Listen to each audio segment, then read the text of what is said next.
Swayam Prabha. Digital India. Educated India.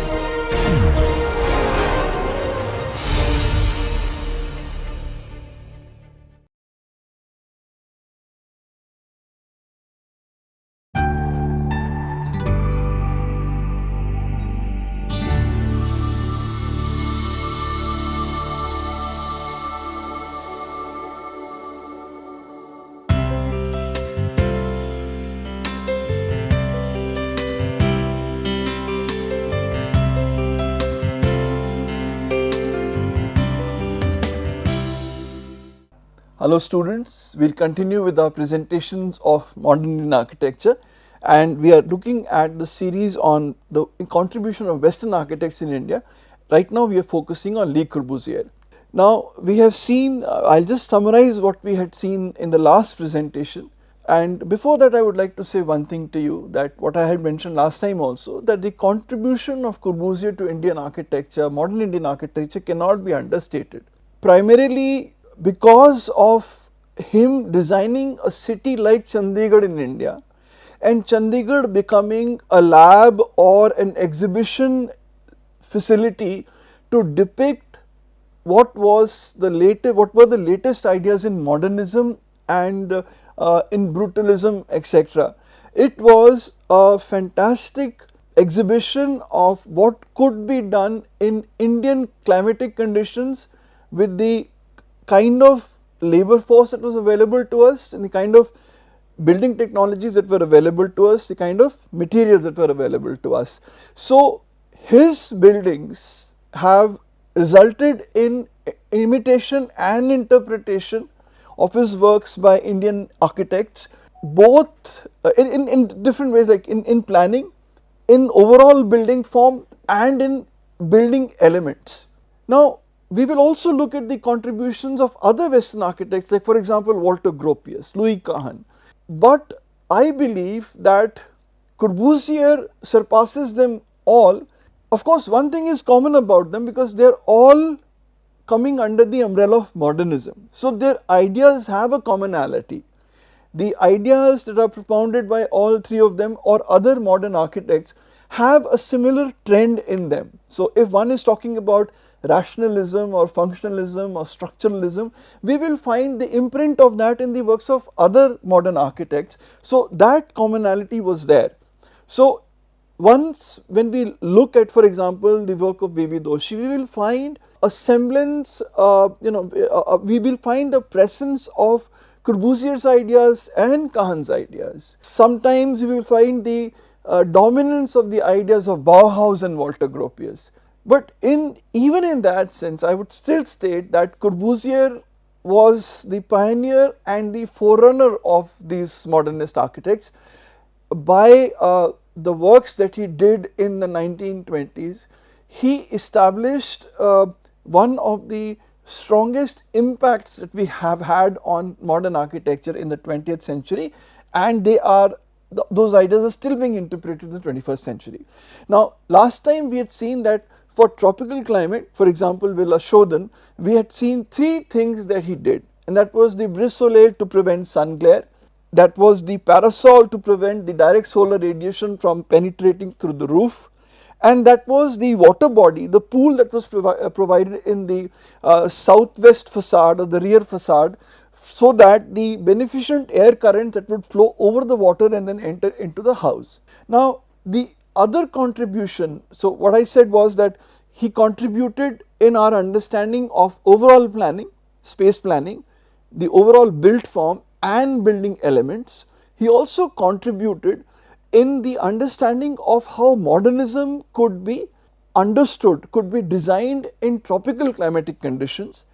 Also how Indian materials, the kind of labor intensive building technology and the kind of materials that were available, how they could also be used to design modern buildings. Now I am not saying that he was the only one, like I said before, but definitely his contribution is vast. Now we also saw the Mill Owners Association building in Ahmedabad in 1954, and we had seen that, for example, if the Villa Shodhan was derived from Maison Citroën and the Villa Savoy. Then the Mill Owners Association building, the derivation comes from Maison Cook and of course Villa Savoy, and behind it all is the domino system that he had designed earlier. This idea of the Mill Owners Association building also carries forward in the Carpenter Center in Harvard. So there are ideas coming from behind in the timeline and are then presented in India, and then they are carried forward to other projects internationally. So the use of the parasol and the pergola, for example, the pergola in its original form as he had done in Villa Shodhan was used by Kanvinde in the Hari Vallabh Das house, whereas Charles Correa brought in the idea, the concept of a pergola. So the parasol was used by Kanvinde and the pergola was used by Charles Correa, and Charles Correa continued to use pergolas in many projects after this, and we will look at some of those projects later. Now Corbusier's points, if I would to say, of climate responsive architecture then would be, or climate responsive design would be, the parasol, the brise soleil, the deep overhangs and verandas, the dense greenery, the water bodies and the roof garden. And all these ideas played a key role in the modern buildings that were to come by young Indian architects. Now Corbusian impact, again, if just to summarize it, is the compositional ideas that were framed by him before he was coming to India, and then he could implement them in India. So that was a very, you might say, a very fortunate chain of events that happened. Then he learned from India texture and richness of concrete could be exploited sculpturally in the hands of low skilled workers. We should also understand one thing about Corbusier, that though he began with, for example, Platonic forms in Villa Savoy. Now what is a Platonic form? Platonic form is when the planes are straight and smooth and they are not punctured. So he went on to make a change in that by puncturing the facades through terraces and the other punctures of fenestrations, etc. We find them in the Villa Shodhan. So this idea was then carried forward by other architects, that they moved away from a straight cuboidal Platonic form to forms that had these voids and punctures in them, and it was made possible because of the RCC frame, for example by the use of RCC shear walls. The other thing was, here his works have showed the universal solutions of many concerns that modern architects had. So he brought it here. Now the four-phase impact of Corbusier was, first his work was directly imitated, second his work was not imitated but interpreted. The idea was taken and it was given a different texture in Indian buildings. Then the work was heavily criticized, disparaged, and its fault and irrelevancies was pointed out, and that was bound to happen because now there was a certain time gap from the time when he did those projects and when the projects, at least about 20-25 years had gone by, and there was a time to stand back and look at the projects and how the projects had functioned over time. Therefore criticism was bound to happen. That is generally the case, that it is not easy for us to, if I would say, audit a design of a building as soon as it has been implemented. It takes time for the building to run over a period of time, for it to be used by people and the surrounding spaces. For example, let us take the corporate capital complex, and then there are certain critical viewpoints that evolve out of that. There could be positive critiques, there could be negative criticism of the work.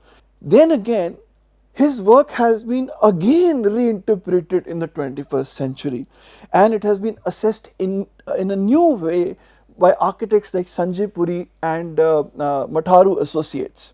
Now we saw the first phase, the clear influence that we see in site planning appears in the sectoral planning of Gandhinagar.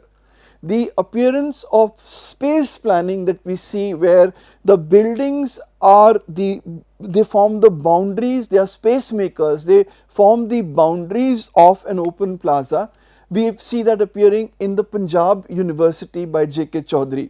Then there is the coming in of the impact of brutalism in many buildings in India. Like I told you last time, India has the 7th largest number of brutalist buildings in the world, and again it refers back to the fact that he brought those wonderful buildings in Chandigarh, and Chandigarh became that that exhibition for those buildings to be closely studied by Indian architects.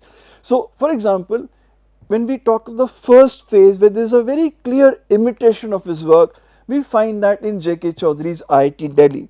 Corbusier's influence is evident in many such buildings completed between 60 and 1980, and this building, the IIT Delhi, is a very clear connection between the form, the built form of United Habitation in Marseille and the Secretariat building in Chandigarh.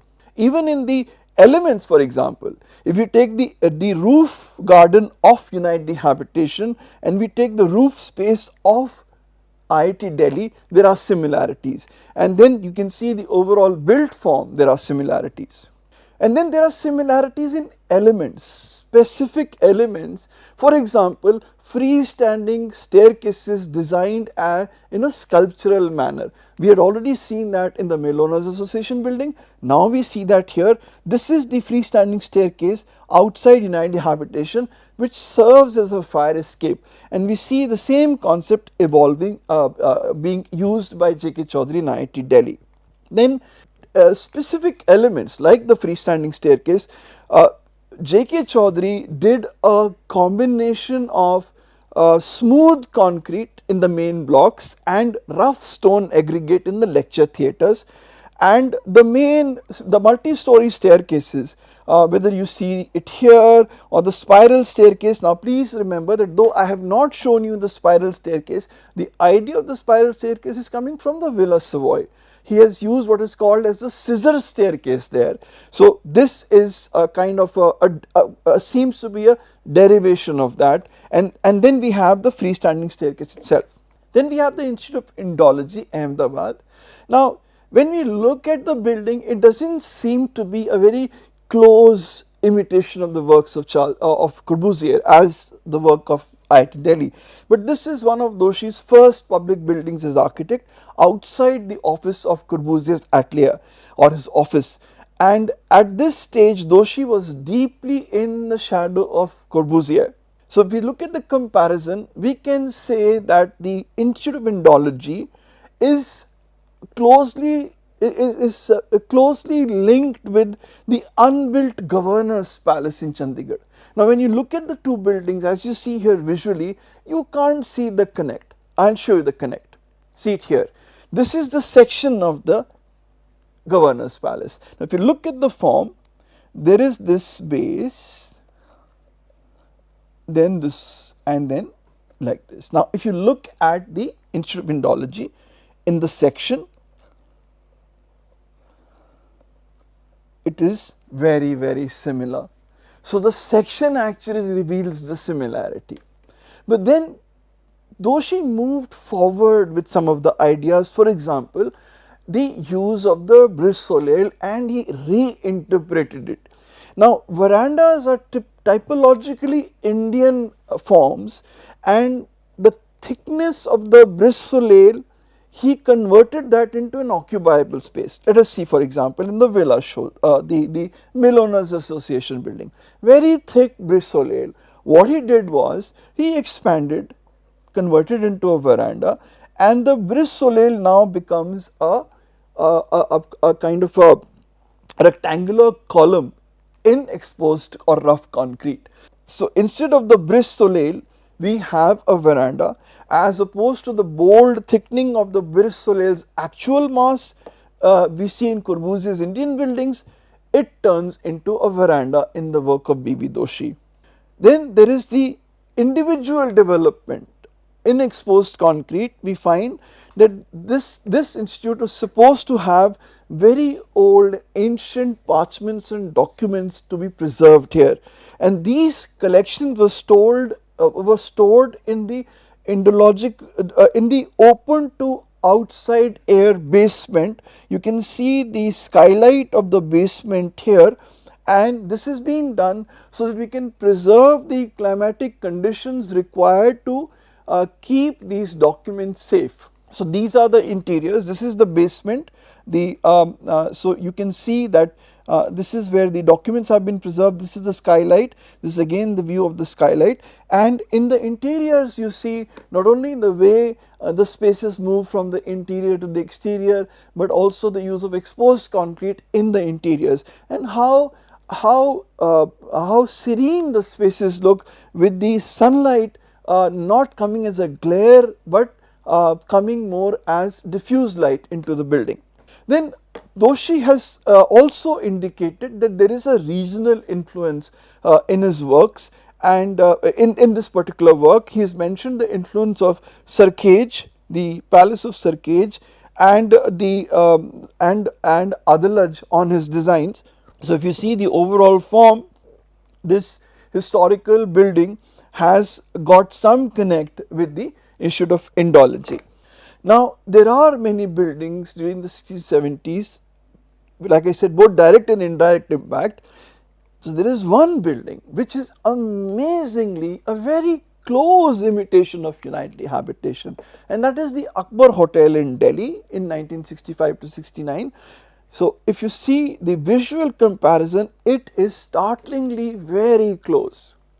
Here it is, even the mid wing of United Habitation, which was supposed to be the shopping wing, and so Corbusier had highlighted that by giving it a different set of series of louvers.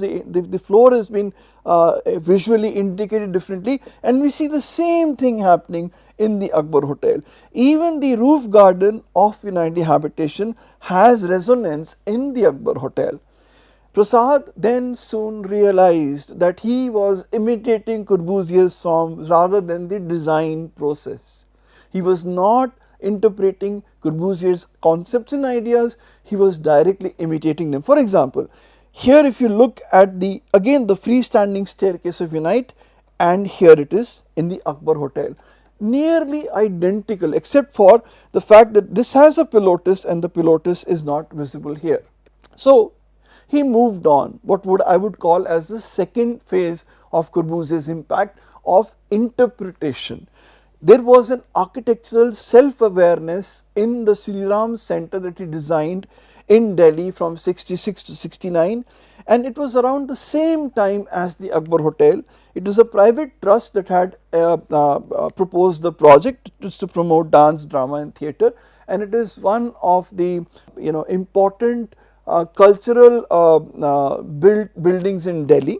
Now in the second phase, the ideas were more important than his form. So in a true rationalist manner, it has explored, Shivnath Prasad has explored abstract use of pure forms, a cylinder and a cuboid, to create a sculptural form in RCC. So we have a cylinder which is mounted by a cuboid. Now this kind of sculptural experimentation was already being done by Corbusier, and he was making abstract use of pure solids in his later phase. We see that in the Rancham Chapel, Monastery Lature, and of course in the Assembly building in Chandigarh. Corbusier was one architect who had moved away from a pure rationalist mannered approach in the beginning to coming to architecture being an art form also, that the building itself should be like a work of art. So there is sculpturalism or sculptural form in his later buildings. Now if we look at this Sri Ram Center, all the evidences of Corbusier's elements are there. There is the beton brut, that is the rough cast concrete of the facade. There is the brise soleil as you find in the Mill Owners Association. There is the rainwater spout. There is the coffered ceiling is an idea that he brought in. There is now an enclosed staircase instead of an exposed staircase, and of course there is the pilotis coming like this and holding up the cuboid. Now the forms that you see here, the pure form of cylinder and cuboid, is not an arbitrary use. They have specific visual force in them, in that they express different activities that are housed there. So for example, the theatre is the cylindrical form, whereas the rehearsal space is the rectangular mass. You find that this entire area is a set of two rectangles, two cuboids rather, which are placed like this. This is the stage, and then behind it is the rehearsal space. Now the complexity in function is evident in the plans and sections and elevations, and again we remember the ROM plan or the designing of space in 3 dimensions. That is, you cannot interpret looking at the floor plan what the overall space is. We saw the example of the Villa Muller and how Corbusier did that in the Villa Schodon, and again we find that in the Sri Ram Center, where you cannot interpret what the building is from inside until you look at the section along with the plan, that the spaces are designed like that. So there is also complexity in the structural detailing. For example, how wonderfully he has mounted the cuboid on the pilotis and then he has supported it with a coffered ceiling. Then there comes the Hindustan Pavilion by Charles Correa.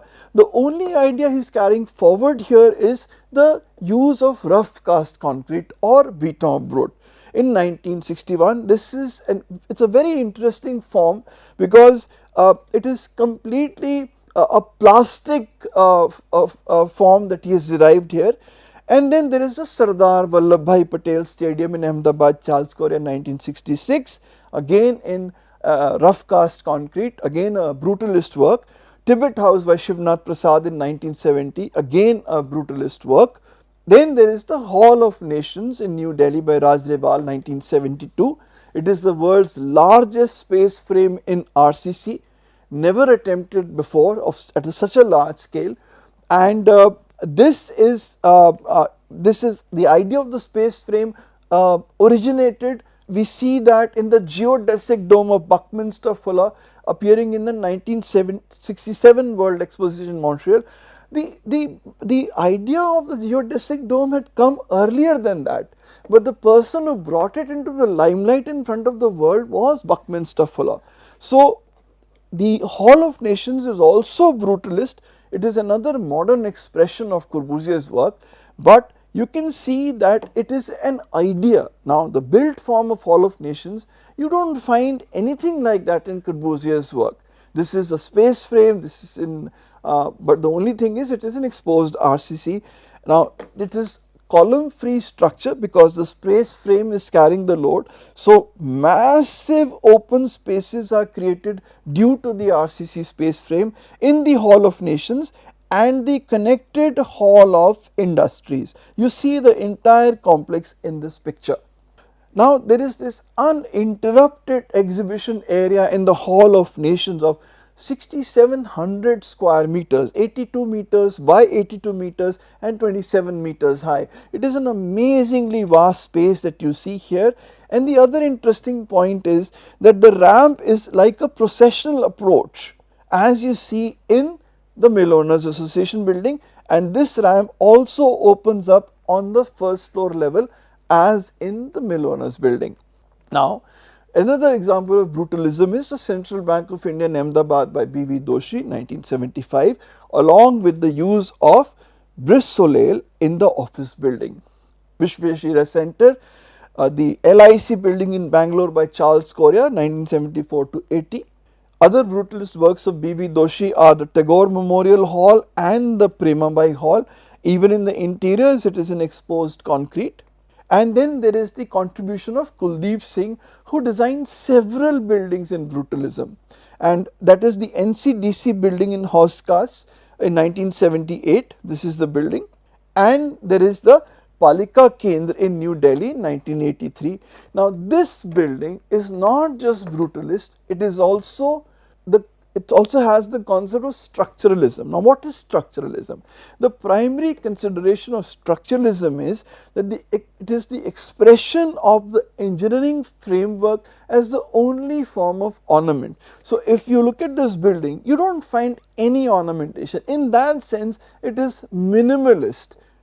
but the way this freestanding staircase has been provided and the way the overall form has been provided, that serves to aesthetically ornament the building in a sense. Now this idea of structuralism came up in other buildings across the world, in Japan, in the Montreal Expo 67 by the work of Moshe Savdi called Habitat 67.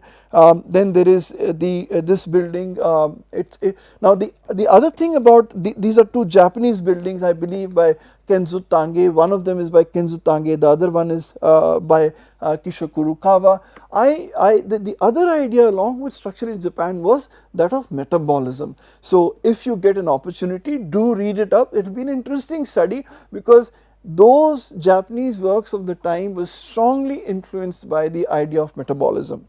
The Palika Kendra form was then carried forward by him in a convention center in 2010 by Kuldeep Singh. So this is how the entire complex has evolved. This is the Palika Kendra and this is the convention center. If you look at the form of the convention center, it is a carryover of the form of Palika Kendra. Then there is the use of brise soleil by UC Jain in the Jodhpur University campus and the Balotra City Hall in Balotra.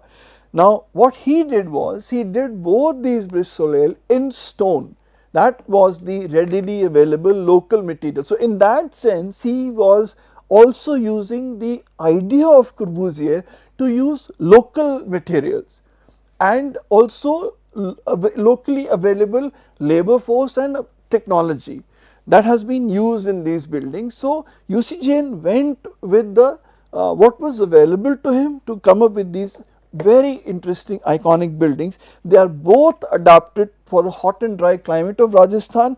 Now in this case, the brise soleil has been modified in the sense that it is in both buildings, it is constructed at a distance from the building facade.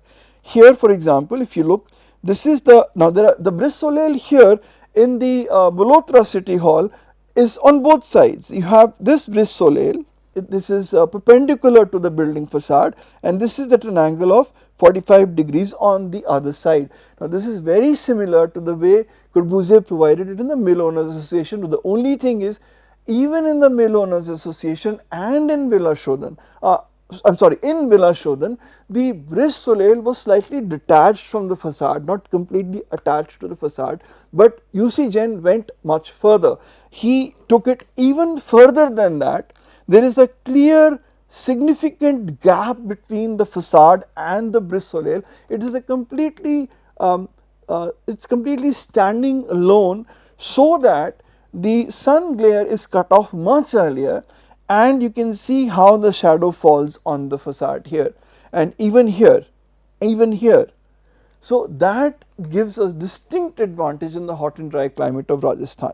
Then there is the brutalist work of A.P. Kanvinde in the Dudh Sagar Dairy Complex in Mehsana in 1974. So what do we find here? What do we find here?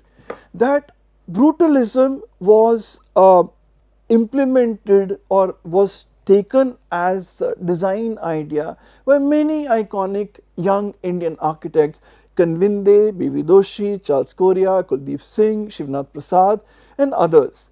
And it was very strongly influenced by the architecture of Chandigarh.